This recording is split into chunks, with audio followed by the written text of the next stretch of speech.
RCC नाम सुन के flower समझे क्या? आरसीसी में तो हर कोई फायर है।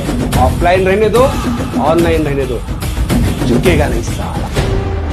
या व्हिडिओत दिसणारी ही व्यक्ती दुसरी कोणी नसून हा आहे आरसीसी कोचिंग क्लासचा सर्वेसर्वा शिवराज मोटेगावकर।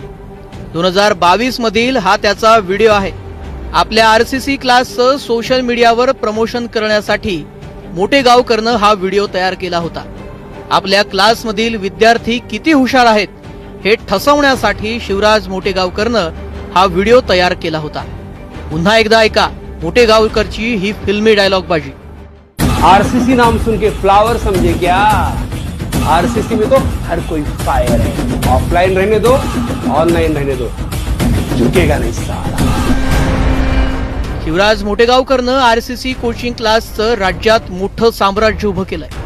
राज्यभरात त्याच्या कोचिंग क्लासेसच्या शाखा आहेत। नीट, जेईई आणि सीईटी या अत्यंत महत्त्वाच्या प्रवेश परीक्षेत यश मिळवून देण्याची तो खात्री देत असे। त्यामुळे विद्यार्थी लाखो रुपये मोजून आरसीसी कोचिंग क्लासमध्ये प्रवेश घेत असतात। याच महिन्याच्या 3 तारखेला झालेल्या नीटच्या परीक्षेनंतर शिवराज मोटेगावकरनं सोशल मीडियावर हा व्हिडिओ शेअर केला होता। या व्हिडिओतील मोटेगावकरनं विद्यार्थ्यांना विचारलेले प्रश्न आणि विद्यार्थिनींनी दिलेली उत्तरं जरा कान देऊ नये का? नीट 2026 चा आत्ताच पेपर झाला। माझ्यासोबत तीन आत्ताच पेपर देऊन आला। आरसीसी मॉक मधून आरसीसी टेस्टिंग क्वेश्चन आले, त्याच्या बाहेर क्वेश्चन आलाच ना। तुम्ही खुश आहात आरसीसी? हो, खरंच खुश आहात?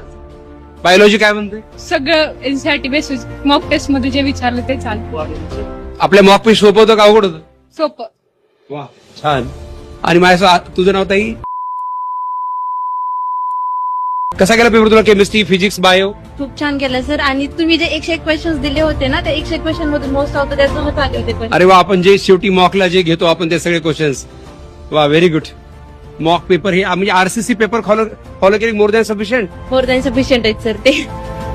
अच्छा अच्छा, व्हेरी गुड व्हेरी गुड, खूप छान खूप छान। या व्हिडिओवरूनच लातूरमध्ये एका विद्यार्थिनीच्या पालकाने लातूरच्या जिल्हा पोलीस अधीक्षकाकडे तक्रार केली आणि त्यानंतर डीवायएसपीच्या मार्गदर्शनाखाली एक टीम स्थापन करून शिवराज मोटेगावकरची चौकशी करण्यात आली।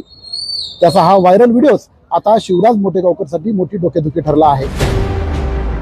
मोटेगावकरनं मॉक टेस्ट मध्ये दिलेल्या 101 प्रश्नांपैकी बहुतांश प्रश्न नीट परीक्षेत आल्याचा दावा या विद्यार्थ्यांनी केला होता। पण आता मोटेगावकरच्या त्या मॉक टेस्टचं पितळ उघडं पडलंय। पेपरफुटी प्रकरणी सीबीआयनं मोटेगावकरला अटक केली आहे। पेपरफुटीतील आरोपी प्रल्हाद कुलकर्णीच्या तो संपर्कात असल्याचं उघड झालंय।